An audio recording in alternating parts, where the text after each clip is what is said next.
pada saat dibaptiskan, kami terima tanda kasih-Mu.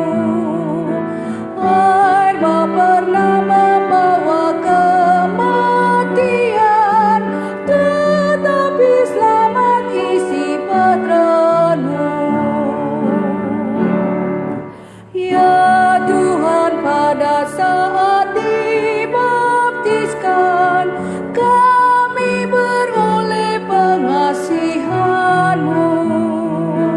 Kristuslah bangkit dari kematian, dalamnya Kau bangkitkan kami pun.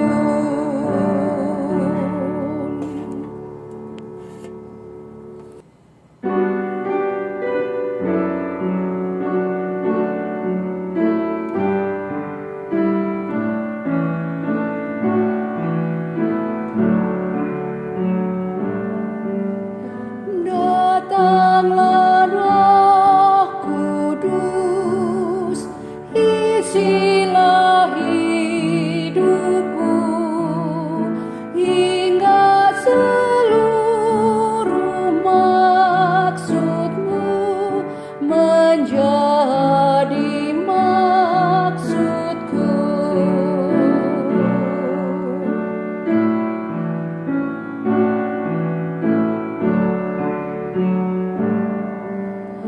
Datanglah Roh Kudus, murnikan hatiku, hingga menyatu dengan-Mu menjadi abdi-Mu.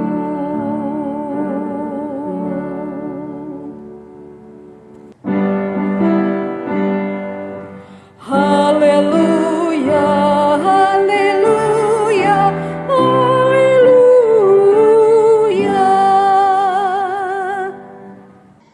Shalom Bapak Ibu, saudara terkasih dalam Tuhan kita Yesus Kristus. Hari ini ibadah keluarga kita Rabu tanggal 18 Agustus 2021. Terambil dari bacaan Perjanjian Baru Roma pasal 8 ayat 9 sampai 11. Silakan dibuka Alkitabnya. Roma pasal 8 ayat 9 sampai 11. Kalau sudah menemukan, biarkan terbuka. Mari kita berdoa, mohon pertolongan daripada Tuhan kita. Mari kita berdoa.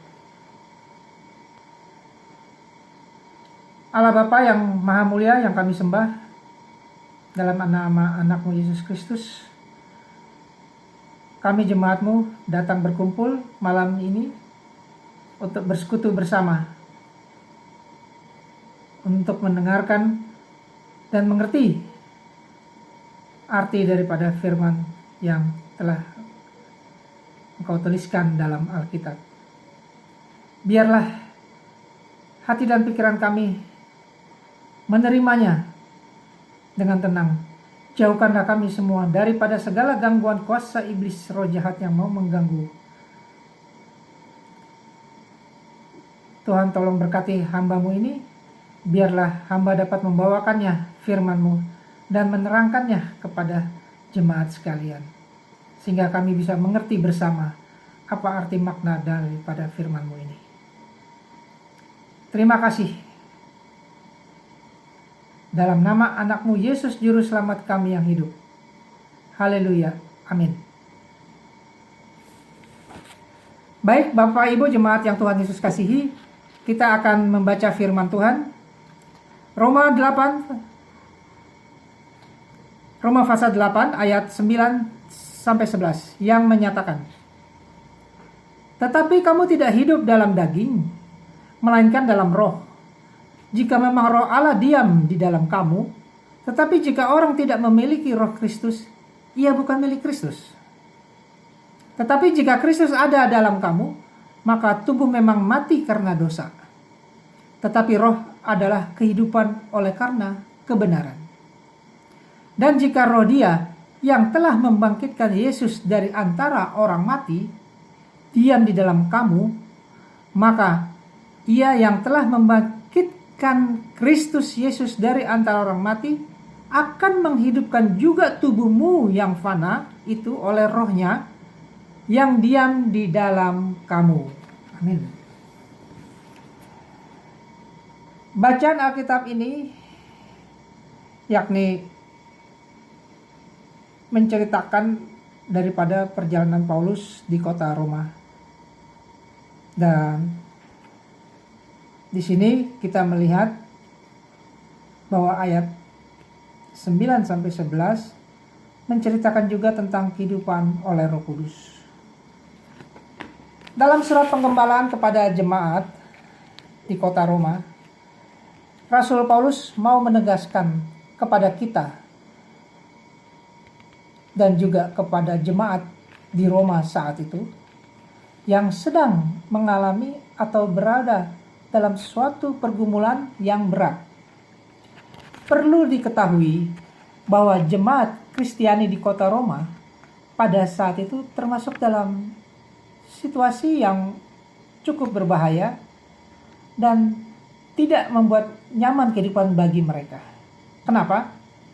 Perlu diketahui oleh jemaat sekalian bahwa di kota Roma saat itu yang sebagai pusat daripada kebudayaan, sosial, agama untuk masyarakat Roma saat itu tidak merasa senang bila ada ajaran agama baru, yakni ajaran agama Kristiani, yang pada masa itu ternyata perkembangannya cukup baik, namun menurut masyarakat Roma sangat mengganggu mereka. Mereka sangat terganggu dengan ajaran agama Kristiani tersebut. Hal ini dapat dilihat juga menurut mereka bahwa ajaran tersebut dapat melawan tata cara kebijakan daripada pemerintahan saat itu. Makanya tak heran banyak jemaat Kristiani yang dibenci, ditindas, diburu, bahkan disiksa dan dibunuh. Hal ini tentunya membuat banyak jemaat Kristiani yang mengalami tekanan hidup. Tekanan tersebut dirasakan sangat berat.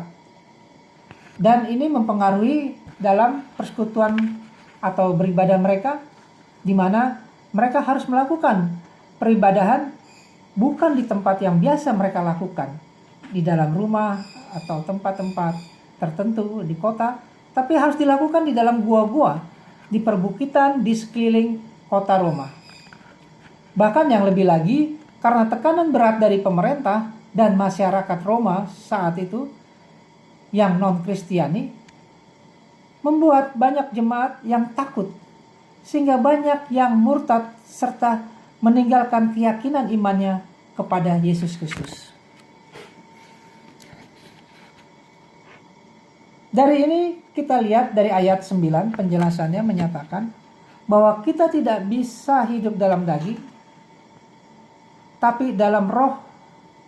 Dan kalau sudah hidup dalam roh dan menjadi milik Kristus, maka sudah sepantasnya kita juga memelihara iman dan mempertahankannya sekalipun harus berhadapan dengan penderitaan. Roh dimaksud di sini adalah Roh Kudus. Roh Kudus diperlukan untuk melakukan tindakan-tindakan seperti menyadarkan manusia dan dunia akan dosa, kebenaran, dan penghakiman, serta membawa kita kepada Kristus.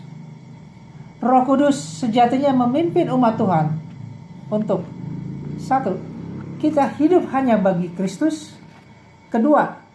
Mempelajari dan meneladani apa yang telah Kristus ajarkan dan lakukan. Hal ini juga dilihat dari tulisan Rasul Yohanes, juga mengatakan di 1 Yohanes pasal 4 ayat 1-3 bahwa Roh Kudus datang untuk mengingatkan kita akan dosa, kebenaran dan penghakiman, serta akhirnya membawa seseorang untuk makin mengenal Kristus dan hidup baginya.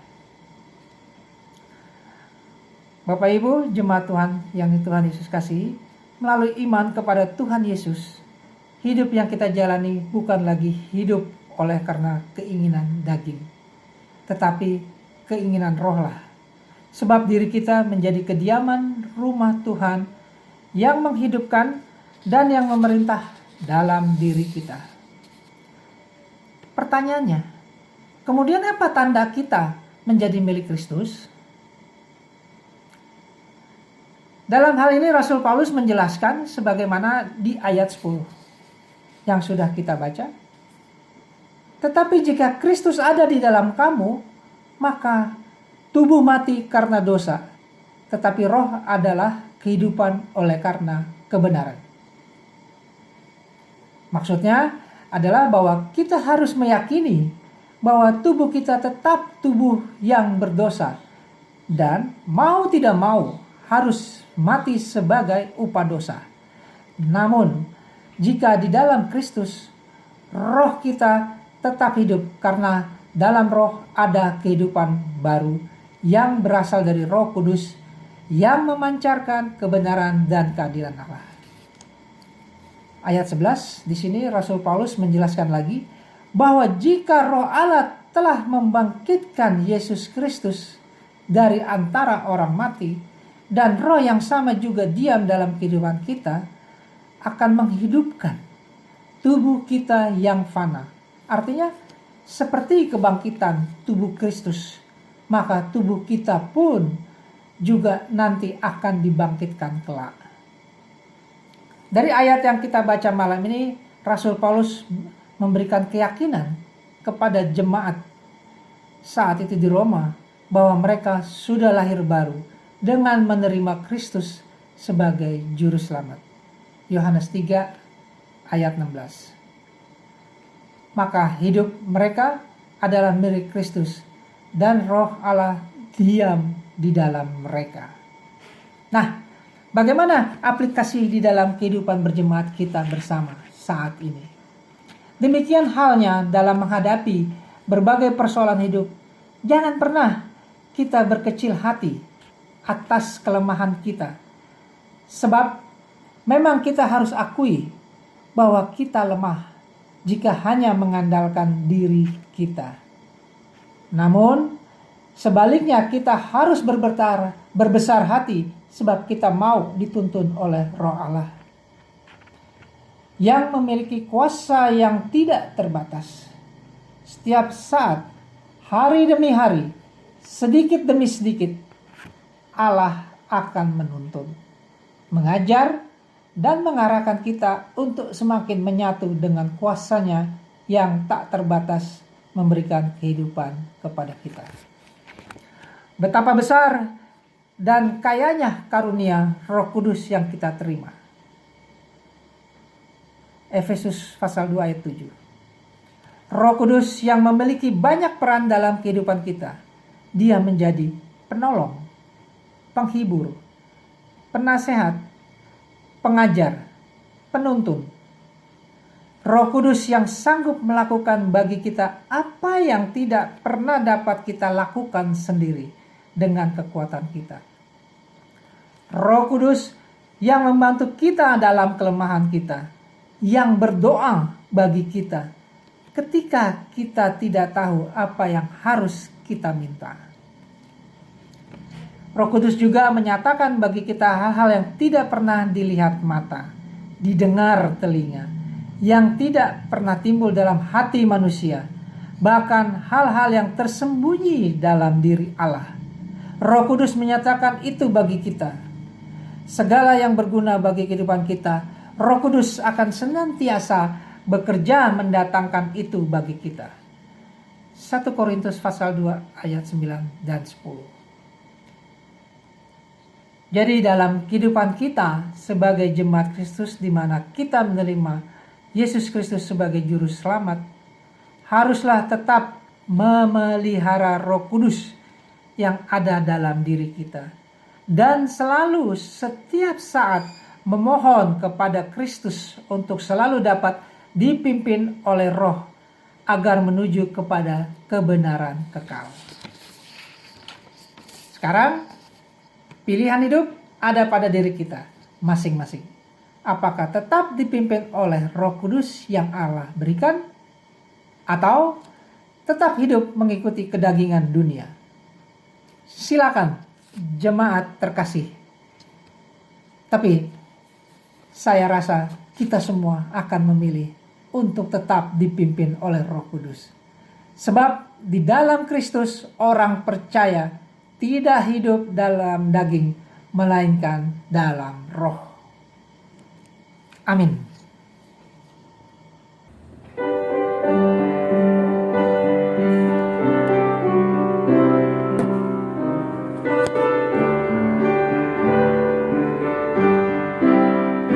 Aku milikmu, Yesus Tuhanku, ku dengar suaramu,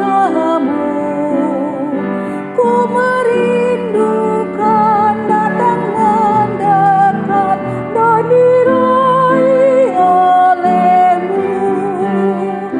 Raih daku dan dekatkanlah pada kaki salibmu. Raih daku, raih dan dekatkanlah ke sisimu, Tuhanku.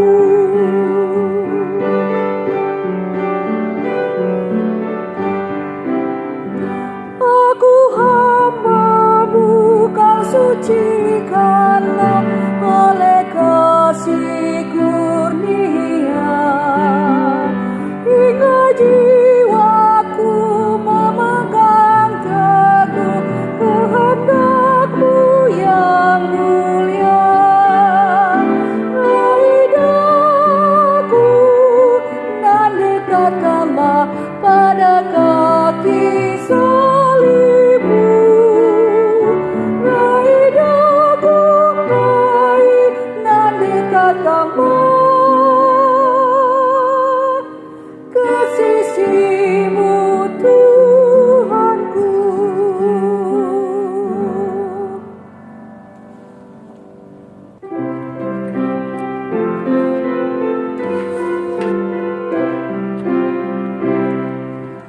Aku bawa dan berikan persembahanku pada Yesus, pada Tuhan Juru Selamatku.